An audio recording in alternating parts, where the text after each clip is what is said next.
और बढ़ेंगे अगली खबर की ओर, जहां अंतर्राष्ट्रीय योग दिवस के दिन देश में सबसे ज्यादा वैक्सीन लगाने का रिकॉर्ड बनाया गया था। 21 जून यानी बीते सोमवार को देश में 86,16,000 लोगों को कोरोना का टीका लगाया गया, जो कि अब तक का रिकॉर्ड है। हालांकि मंगलवार को रात 11 बजे तक के आंकड़ों के मुताबिक 54 लाख लोगों को कोरोना का टीका लगाया जा चुका है, जो कि सोमवार के मुकाबले बड़ी गिरावट है।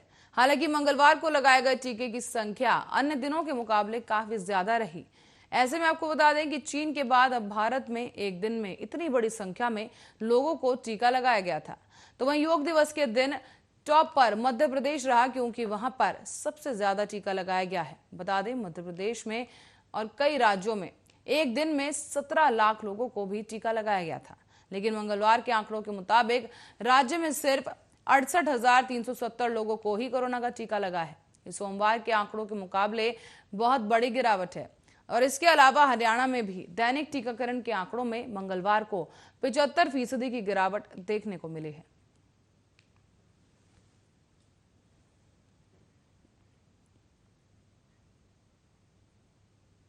और वहीं 7 जून को प्रधानमंत्री नरेंद्र मोदी ने देश के 80 करोड़ जरूरतमंद लोगों को दिवाली तक मुफ्त राशन देने की घोषणा की थी।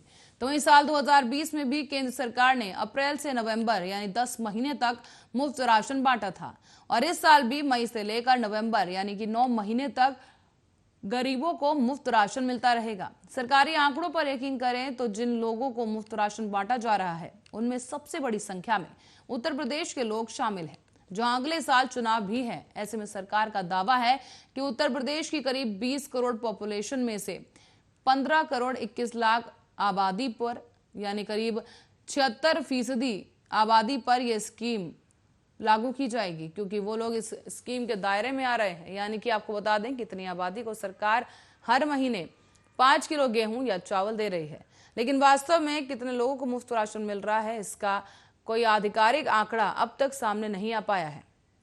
इसी बीच आपको बता दें कि सरकार मुफ्त राशन प्रधानमंत्री गरीब कल्याण अन्न योजना स्कीम के तहत दे रही है।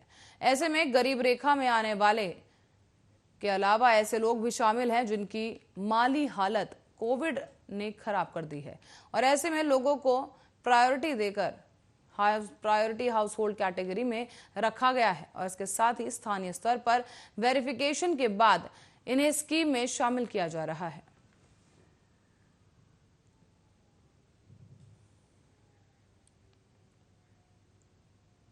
और देश में जानलेवा कोरोना वायरस के नए मामले घटते जा रहे हैं, लेकिन अब कोरोना के डेल्टा प्लस वेरिएंट ने राज्य सरकारों को चिंता में डाल दिया है।